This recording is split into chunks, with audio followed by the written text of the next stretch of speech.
Hello दोस्तों, welcome to WiFi Rawat study. दोस्तों, जैसा आप सभी लोग जानते हैं, मैं रंजीत रावत आप लोगों के लिए जनरल साइंस के डेली क्वेश्चंस लेकर आता रहता हूं, जो आपके एग्ज़ाम के लिए काफ़ी हेल्पफुल हो रहे हैं। दोस्तों, सबसे पहले वीडियो को लाइक और शेयर कर दें। अगर चैनल पर पहली बार आए हैं तो चैनल को सब्सक्राइब कर बेल आइकन को ज़रूर प्रेस कर लें। दोस्तों, हम आप लोगों के लिए क्वेश्चन लेकर आए हैं जो आपके एग्ज़ाम के काफ़ी हेल्पफुल होंगे। दोस्तों, पहला क्वेश्चन आपका है, अवतल लेंस से हमेशा निम्नलिखित में से कौन सा प्रतिबिंब बनता है। इसका आप लोगों को 15-20 सेकंड के अंदर आंसर देना, और टाइमर आप लोगों का 20 तुरंत ही स्टार्ट हो जाए क्वेश्चन आते ही, और टाइम ख़त्म होने के बाद तुरंत आप लोगों को आंसर शो हो जाएगा। टाइम सब हो गया और आपके सामने करेक्ट आंसर आभासी और सीधा होता। अवतल लेंस का जो होता है वह आभासी और सीधा प्रतिबिंब सदैव बनता है। आगे बढ़ते हैं नेक्स्ट क्वेश्चन की तरफ। भिन्न भिन्न द्रव्यमान के दो पत्थरों को एक भवन के शिखर से एक साथ गिराया जाता है तो क्या होता है। इनमें से आपको करेक्ट आंसर चुनना है।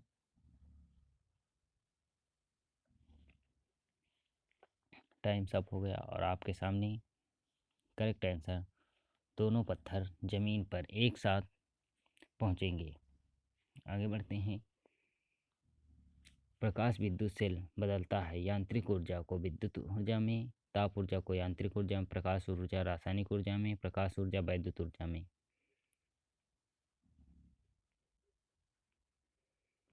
तो यह इसका करेक्ट आंसर आप लोगों को 20 सेकेंड में देना। इसके लिए आप लोगों को केवल 10 सेकेंड का टाइमर दिया जाएगा।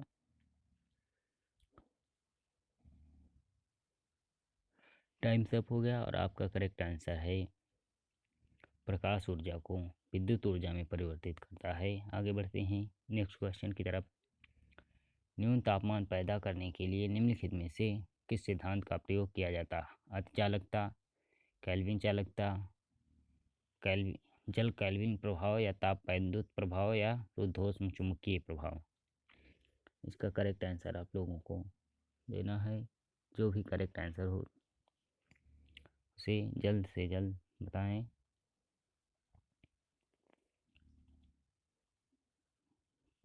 टाइम सब हो गया और आपके सामने करेक्ट आंसर है रुद्धोष्म चुंबकन। आगे बढ़ते हैं। निम्नलिखित में से कौन सा पदार्थ अत्यंत प्लास्टिक है। तो क्वार्ट्ज, माइका, ग्रेनाइट, मृत्तिका। तो इसका करेक्ट आंसर आप लोगों को 20 सेकंड के अंदर देना है।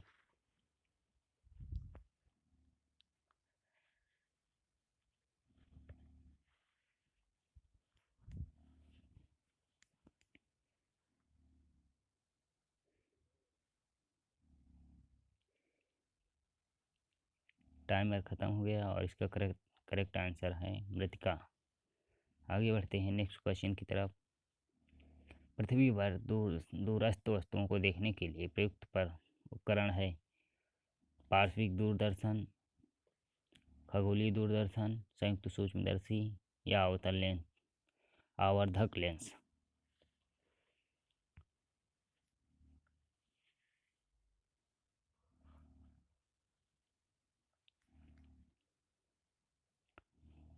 टाइम सब हो गया। आपके सामने करेक्ट आंसर है पार्श्विक दूरदर्शन जो होते हैं वह दूर की वस्तुओं को देखने के लिए प्रयुक्त किया जाते हैं। आगे बढ़ते हैं। साबुन के बुलबुले पर श्वेत प्रकाश डालने से रंग दिखाई देते हैं, इसका कारण क्या है। तो इसका कारण विवर्तन है, ध्रुवण है, व्यतिकरण है, परावर्तन है। इसमें से आपको करेक्ट आंसर चुनना है। जो भी करेक्ट आंसर हो उसे जल्दी से बताएं।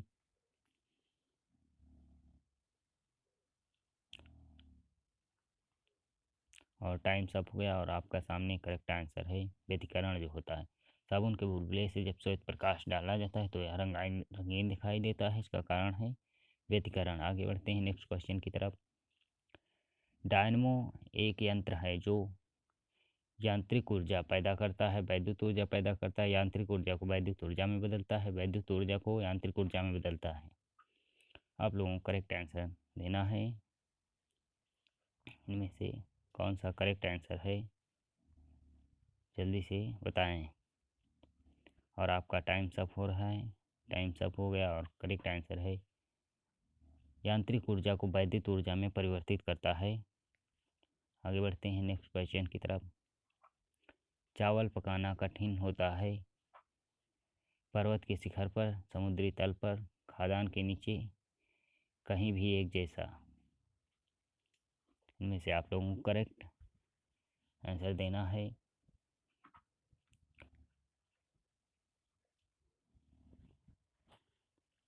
टाइम्स अप हो गया और इसका करेक्ट आंसर है पर्वत शिखर पर। पर्वत शिखर पर ऐसा होता है कि ऊपर वायु दाब कम हो जाता है, जिससे वायु दाब कम होने से पानी का बॉइलिंग पॉइंट घट जाता है। जैसे वायु दाब कम होगा तो पानी का क्वथनांक जो होता है वह कम हो जाता है, जिससे पानी 90 डिग्री और या 80 डिग्री टेम्परेचर पर ही उबलना स्टार्ट कर देता है, जिससे चावल अच्छी तरह से पक नहीं पाते। आगे बढ़ते हैं नेक्स्ट क्वेश्चन की तरफ। निम्नलिखित में से कौन सा कैंटिलीवर बीम का उदाहरण है? तो गोता लगाने की बोर्ड, पुल, झूमा झूमी शीशा या साधारण तराजू। इसका करेक्ट आंसर कौन सा है? कैंटिलीवर बीम का उदाहरण इसमें से कौन सा है? आप लोगों को करेक्ट आंसर चुनकर बताना है। और आप लोगों को टाइम्स अप हो रहा है और टाइम्स अप हो गया। आपका करेक्ट आंसर है गोता लगाने का बोर्ड। गोता लगाने का बोर्ड का मतलब यह होता है जो बोर्ड पलट दिया जाता है बार बार, उसको कहते हैं गोता लगाने वाला बोर्ड। आगे बढ़ते हैं नेक्स्ट क्वेश्चन की तरफ। हमारे घरेलू विद्युत परिपथ में फ्यूज पिघल जाता है जब भारी वृद्धि होती है, प्रेरण में, धारा में, प्रतिरोध में, धारिता में। तो इनमें से कौन सा करेक्ट आंसर है, आप लोग बताएं।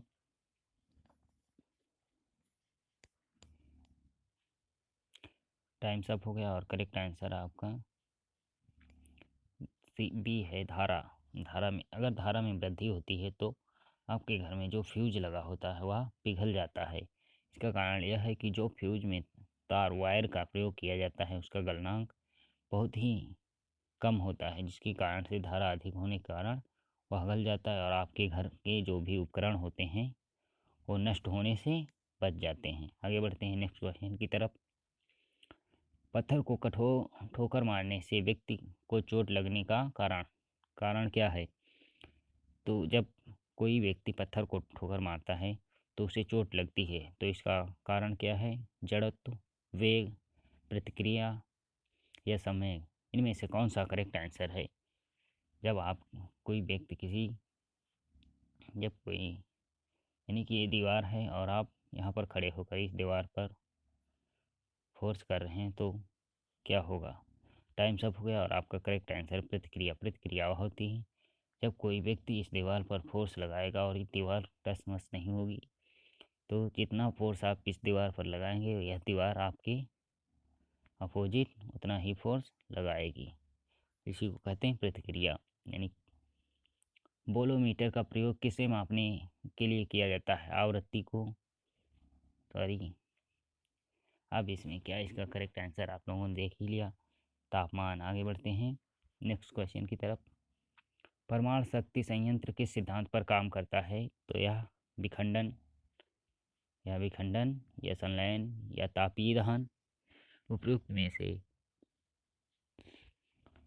तीनों संयुक्त प्रभाव हैं, तो इनमें से करेक्ट आंसर आप लोगों को देना है। जो भी करेक्ट आंसर हो जल्दी से बताएं।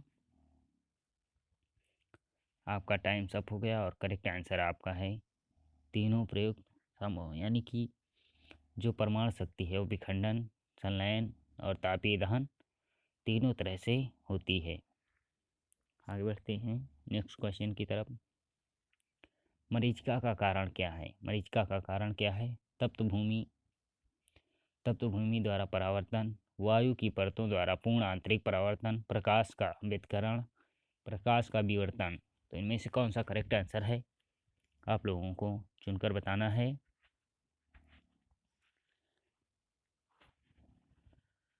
टाइम्स अप हो गया और आपका करेक्ट आंसर है वायु द्वारा पूर्ण आंतरिक परावर्तन। दोस्तों इसमें होता क्या है कि वायु की आप लोगों को पहले बता देते हैं। वायु की विभिन्न परतें होती हैं, जिसमें से प्रकाश की किरण, मान लो यह सूर्य आया, प्रकाश की किरण इधर आई और वह यहाँ कोई पेड़ लगा है जो इस किरण को रिफ्लेक्ट करके यहाँ पर इसका तापमान कम, तो यहाँ जब रेयर से डेंसर मीडियम में जाती है तो वह थोड़ा बैंड हो जाती है और धीरे धीरे ऐसे करके यह पूर्ण बैंड हो जाती है। यहाँ पर कोई व्यक्ति खड़ा होता है जिसको यह किरण सीधे से आती प्रतीत होती है, जिससे को लगता है कि यहाँ पर प्रतिबिंब यानी कि जल है। आगे बढ़ते हैं। जब किसी वस्तु को पृथ्वी से चांद पर ले जाया जाता है तो क्या होता है, उसमें द्रव्यमान बदल जाता है परंतु भार उतना ही रहता है। भार बदल जाता है परंतु द्रव्यमान उतना ही रहता है। भार और द्रव्यमान दोनों बदल जाते हैं, भार और द्रव्यमान एक समान रहते हैं। तो इसका करेक्ट आंसर आप लोगों को बताना है।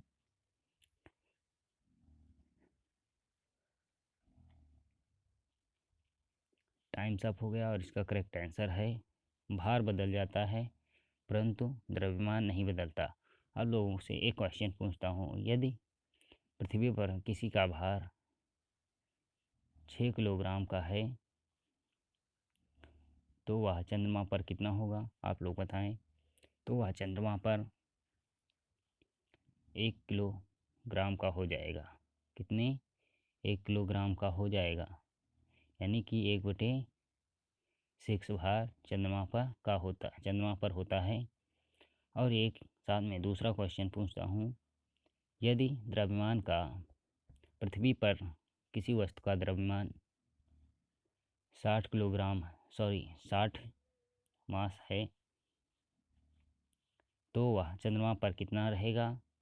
ऑप्शन ले लीजिए आप लोग, 20, 10 और 60।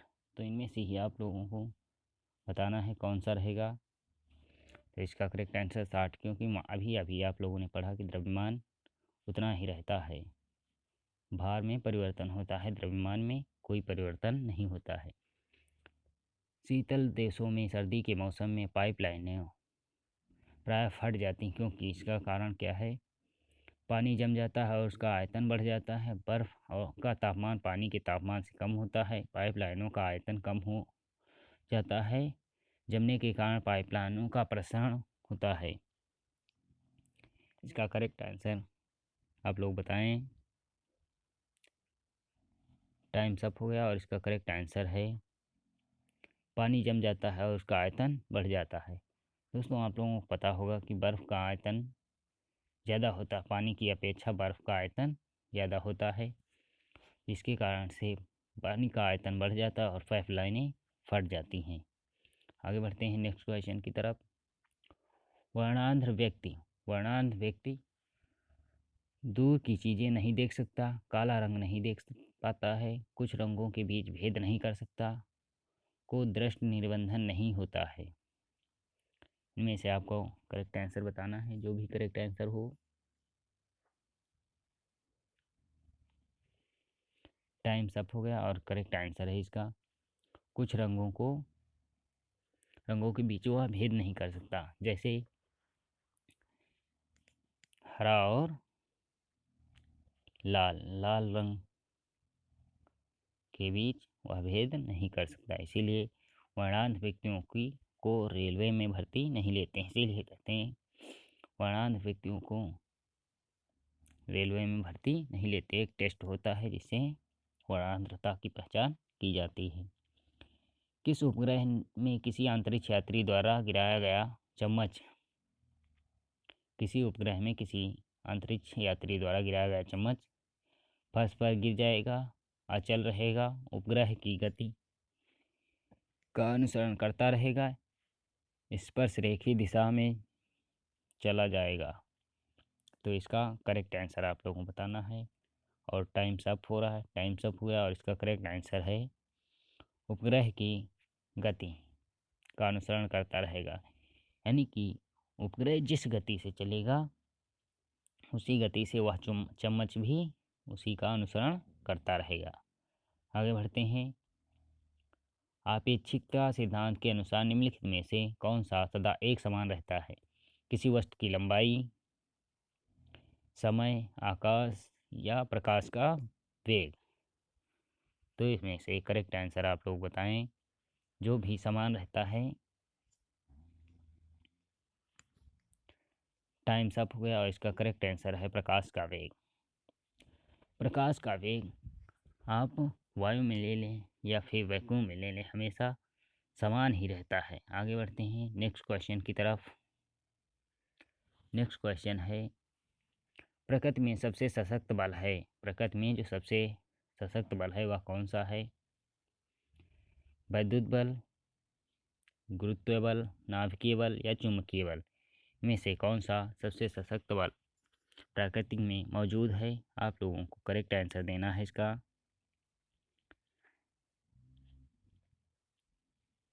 टाइम्स अप हो गया और इसका करेक्ट आंसर है नाभिकीय बल।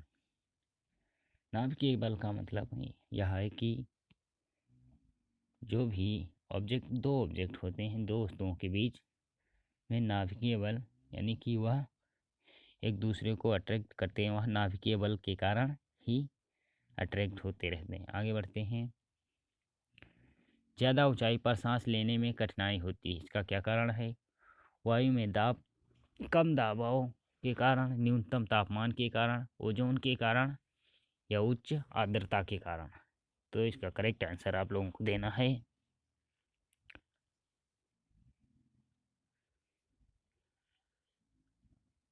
टाइम्स अप हो गया है और आप लोगों के सामने करेक्ट आंसर है वायु के कम तापमान के कारण, दबाव के कारण सांस लेने में तक कठिनाई होती। यानी कि जब आप लोग ऊंचाई पर जाते हैं तो वहाँ पर वायु का दबाव कम होता है, जिसके कारण से आप लोगों को सांस लेने में कठिनाई होती रहती है। आगे बढ़ते हैं, नैनो टेक्नोलॉजी उन पदार्थों से संबंधित है जिनकी बीमाएँ होती हैं। जिनकी बीमाएँ कितनी होती हैं? 10⁻³ 10⁻⁶ 10⁻⁹ 10⁻12। इनमें से कौन सी बीमाएँ होती हैं जिसके नैनो टेक्नोलॉजी संबंधित है? बताइए। टाइम्स अप हो रहा है और आप लोगों का करेक्ट आंसर आपके सामने है। 10⁻⁹ मीटर तक की जो वस्तुएं होती हैं या जिनकी बीमाएँ होती हैं को नैनो टेक्नोलॉजी के अंदर अध्ययन किया जाता है। आगे बढ़ते हैं, वायु में ध्वनि का वेग किसमें परिवर्तन के साथ परिवर्तित नहीं होता है? किसके परिवर्तन से परिवर्तित नहीं होता है? यानी कि तो वायु ध्वनि है, ध्वनि का वेग किसके परिवर्तन से परिवर्तित नहीं होता? तो आप लोगों को बताना है। वायु का तापमान, वायु का दबाव, वायु में नमी की मात्रा, ध्वनि के संचार की दिशा, पवन। बढ़ते हैं और करेक्ट आंसर आप लोगों का हो जाए वायु का दाब। वायु का दाब बढ़ने से ध्वनि की चाल में कोई परिवर्तन नहीं आता, क्योंकि वायु दाब से ध्वनि वायु दाब पर निर्भर नहीं करती। आगे बढ़ते हैं, सभी मूल बलों में सबसे दुर्बल बल है, यानी कि सभी मूल बलों में सबसे दुर्बल बल, कमजोर बल कौन सा है? गुरुत्वीय बल या स्थिर विद्युत बल, चुंबकीय बल या नाभिकीय बल। इनमें से सबसे कमजोर बल कौन सा है?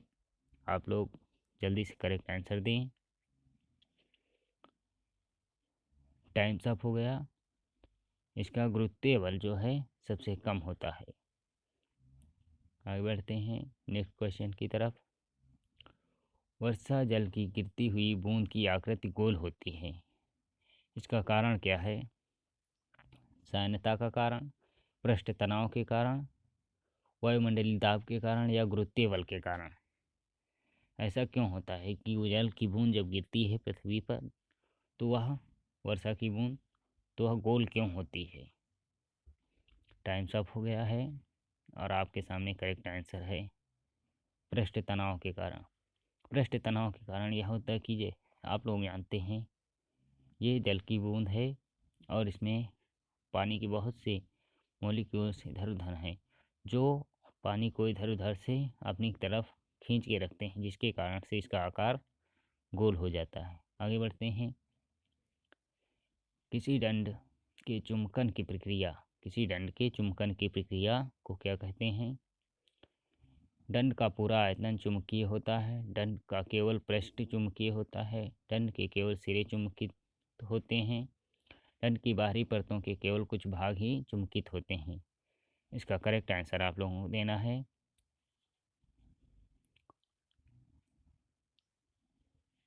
टाइम्स अप हो गया और करेक्ट आंसर आप लोगों का है दंड का पूरा आयतन चुंबकित होता है, यानी कि जो भी दंड हो क्षण होती है चुंबक की, वह पूरी चुंबक की होती है, यानी कि चुंबकत्व उसमें पूरी क्षण में होता है। Next question. संवातक कमरे की छत के निकट लगाए गज जाते हैं क्योंकि सांस से छोड़ी गई गर्म हवा ऊपर उठती है और बाहर चली जाती है। उनसे कमरे के क्रम वेंटिलेशन मिलता है। उससे कमरे में कुछ रोशनी मिलती है, निचले भाग में वे शोभा नहीं देते। टाइम्स अप हो गया और इसका करेक्ट आंसर है उससे कमरे में क्रॉस वेंटिलेशन मिलता है, यानी कि जो संवातक हैं उनको कमरे की छत के निकट लगाया जाता है। आप लोगों ने देखा होगा कि आप लोगों के कमरों में बाहर जो पंखे लगे होते हैं छत के ऊपर, उनमें छत के पास में, मतलब यहाँ से स्लैब पड़ी है यहाँ पर लगे होते हैं, तो वहाँ इसलिए लगाते हैं इससे उन कमरे को साफ हो और वेंटिलेशन मिलता रहे। आगे बढ़ते हैं दोस्तों, यह आपका लास्ट क्वेश्चन था। और दोस्तों आप लोग पीडीएफ के लिए हमारे Telegram channel wifi Rawat study पर जाएंगे। दोस्तों आप लोगों को टेलीग्राम पर जा कर के वाईफाई रावत स्टडी सर्च करेंगे, आप लोगों को अपने चैनल का लोगो दिख जाएगा। और दोस्तों आप लोगों को उसे ज्वाइन कर लेना, जिससे आप लोगों को हमारे सारी नोटिफिकेशंस और पीडीएफ प्राप्त हो जाएं। दोस्तों अगर आप लोग हमारे चैनल पहली बार आए हैं तो चैनल को लाइक और शेयर कर दें, और चैनल पर पहली बार आए हैं तो चैनल को सब्सक्राइब कर बेल आइकन को प्रेस कर दें। दोस्तों तब तक के लिए मिलते हैं गुड बाय नेक्स्ट वीडियो में। तब तक के लिए good bye. Thanks for watching this video.